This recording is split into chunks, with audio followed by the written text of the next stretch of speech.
Hello everyone, कैसे हो आप सब लोग। मेरा नाम है नितिन कुमार। आप सबका वेलकम करता हूं अपने यूट्यूब चैनल द स्टोरी तक में। तो आज के इस एपिसोड नंबर 6 में हम एक बेहतरीन लव एंड रोमांटिक स्टोरी के बारे में बात करेंगे, जिसको सुनकर, जिसको देखकर आपको बहुत ही बड़ा प्लेजर फील होगा।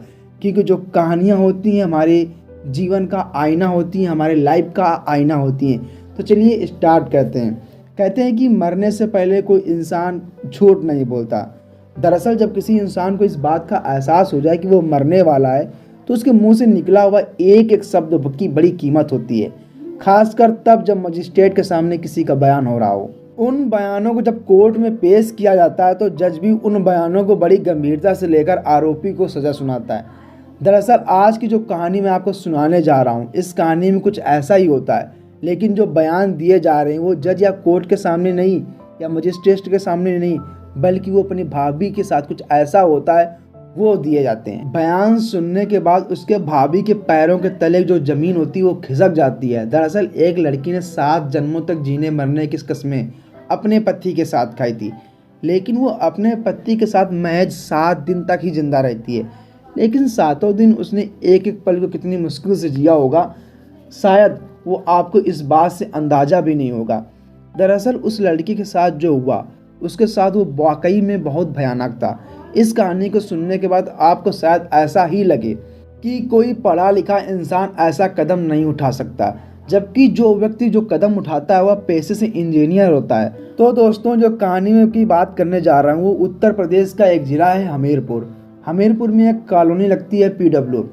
फरवरी 2024 की शाम यहाँ से लगभग 22 किलोमीटर दूर एक ज़िला है जालौन, उसी का एक इलाका लगता है उरई।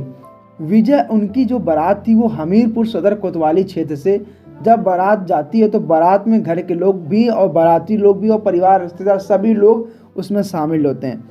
बड़ी धूमधाम से शादी समारोह होता है। रात में जब फेरे हो रहे तो जो पंडित जी के जो भी अपने कार्यक्रम होते हैं फेरे की तैयारी करने के लिए, वो उनकी तैयारियां कर रहे थे। और पंडित जी दूल्हा और दुल्हन को कस्में भी खिलाते हैं, साथ जीने की और साथ मरने की। साथ मरने के बाद तो ठीक है, सब कुछ ठीक ठाक होता है, बट अगला दिन अच्छा निकलता है। यानी कि 4 फरवरी 2024 को दुल्हन को खुशी खुशी विदा कर दिया जाता है। और जब यह दुल्हन विदा हो रही थी तब लोगों में बड़ी खुशी की लहर थी, क्योंकि सब कुछ जो किया गया था उसके भाई ने किया था।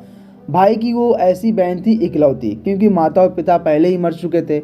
बहन को बड़े नाजू से पाला गया था, लेकिन उसकी उम्र लगभग 35 साल के आसपास हो चुकी थी। जब बहन विदा होती है तो काफ़ी विलाप भी होता है और खुशी भी मनाई जाती है, क्योंकि उसे तो ससुराल जाना ही था। अब लड़की जब ससुराल जाकर विदा हो जाती है, पहुंच जाती है, वहां जाने के बाद उसकी जो शादी की पहली यानी कि सुहाग रात की पहली जो रात होती है, वो रात उतनी भयानक हो जाएगी, उस लड़की ने इस बात की कभी कल्पना नहीं की थी। दरअसल बताते हैं जो दूल्हा होता है वो सॉफ्टवेयर इंजीनियर होता है। उसकी भी उम्र लगभग 35 साल के आसपास होती है। शायद स्ट्रेस की वजह से उसे खुद पर भरोसा नहीं था, तभी वह अपने दोस्तों से कुछ ऐसा मशवरा लेता है, सलाह लेता है जो शायद उसे नहीं लेना चाहिए।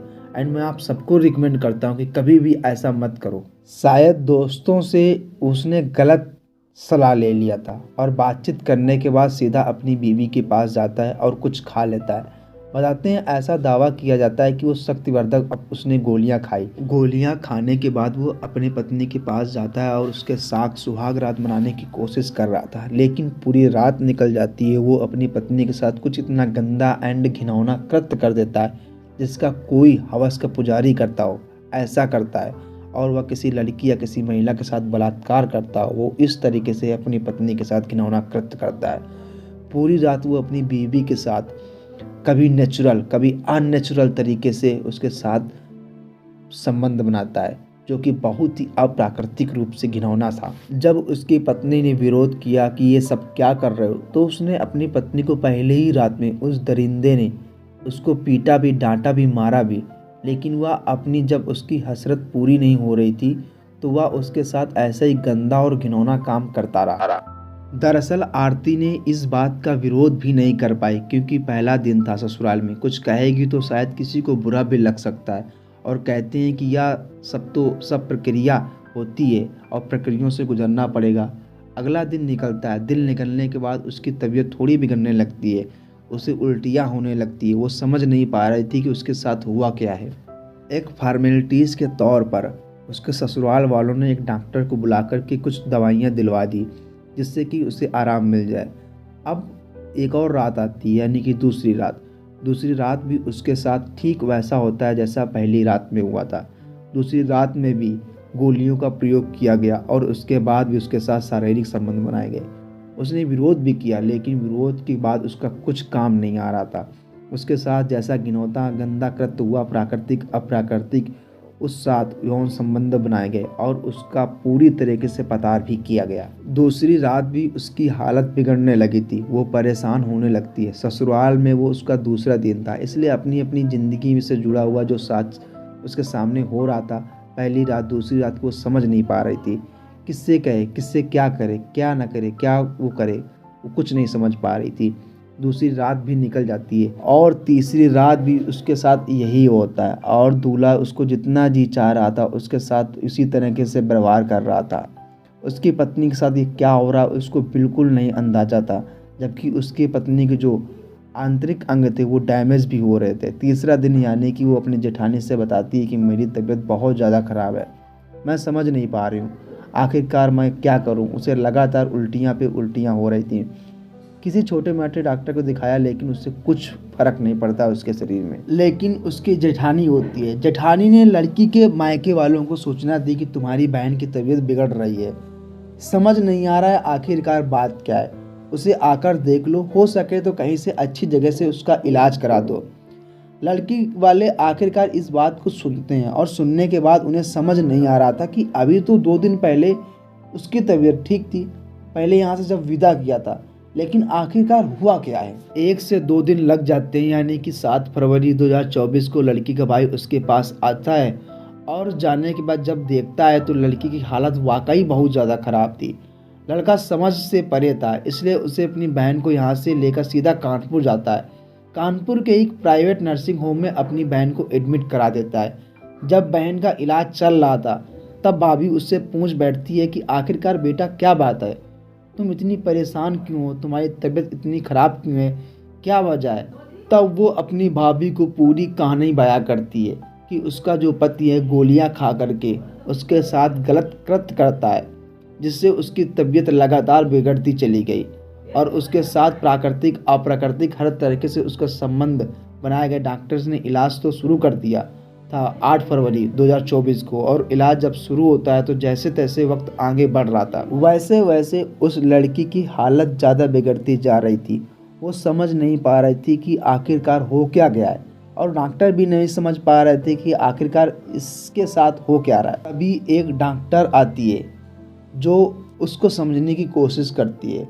10 फरवरी दोपहर 2024 के लगभग 3:30 के आसपास इस दुल्हन ने हमेशा हमेशा के लिए दम तोड़ दिया और वो मर जाती है। जब मरती है तो घर में रो रो कर बुरा हाल हो जाता है। फिर मीडिया वालों के पास यह बात जब तक पहुंचती है तो मीडिया वालों ने उस डॉक्टरानी से बातचीत करने की कोशिश की, आखिरकार इसके साथ हुआ क्या है।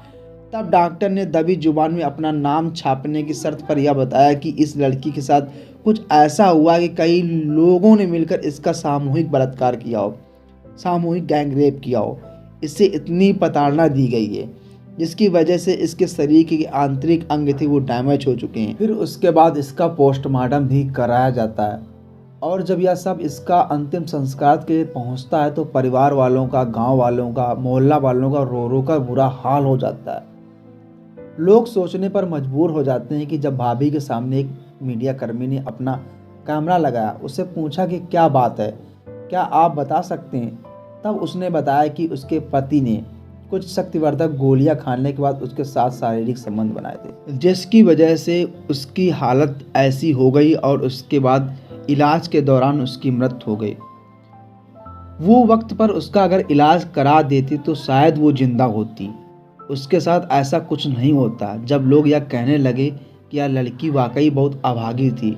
पहले तो इसके माँ बाप मर चुके थे, हालांकि भाई ने पूरी ईमानदारी के साथ उसके शादी की, बड़े नाज प्यार से, बड़े नाज से इसे पाला पोसा और कुछ किया, लेकिन जो इसके साथ इसके जीने मरने की कस्में जिसने खाई थी 7 जन्मों तक, वो भी 7 दिन तक उसके साथ रह न सकी और जो भी हुआ वो वाकई बहुत भयानक था। इस घटना के बाद लोगों को यकीन नहीं हो रहा था कि एक दूल्हा अपनी दुल्हन के साथ आखिरकार ऐसे कदम कैसे उठा सकता है।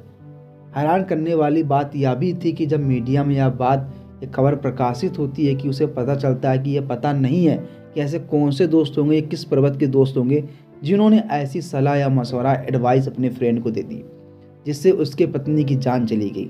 सबसे अजीब बात इसमें यह है कि जो सॉफ्टवेयर इंजीनियर है वो ऐसे मशवरों, ऐसी एडवाइस को कैसे मान लेता है। अगर मान भी लेता तो कहीं ना कहीं उसे डॉक्टर की सलाह लेनी चाहिए थी।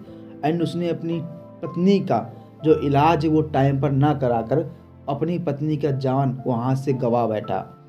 वो गलत होता है, लेकिन मीडिया में यह भी बात प्रकाशित होती है कि दूल्हा यह दावा कर रहा था कि उसकी दुल्हन पहले से बीमार थी और बीमार लड़की की शादी उससे कर दी गई, जिसकी वजह से उसकी मौत हो गई।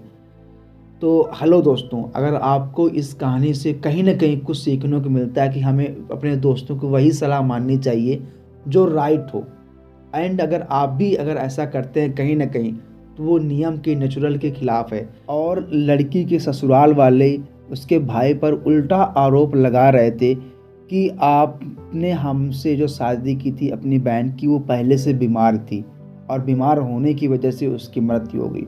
हालांकि लड़की के भाई ने एसपी को तहरीर दी कि तहरीर देने के बाद इस मामले की जांच कराकर उचित कदम उठाने की बात कही।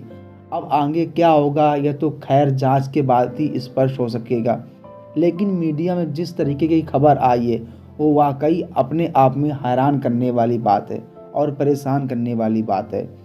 तो दोस्तों, इस स्टोरी से, इस रियल स्टोरी से कहीं ना कहीं हमें सीखना चाहिए।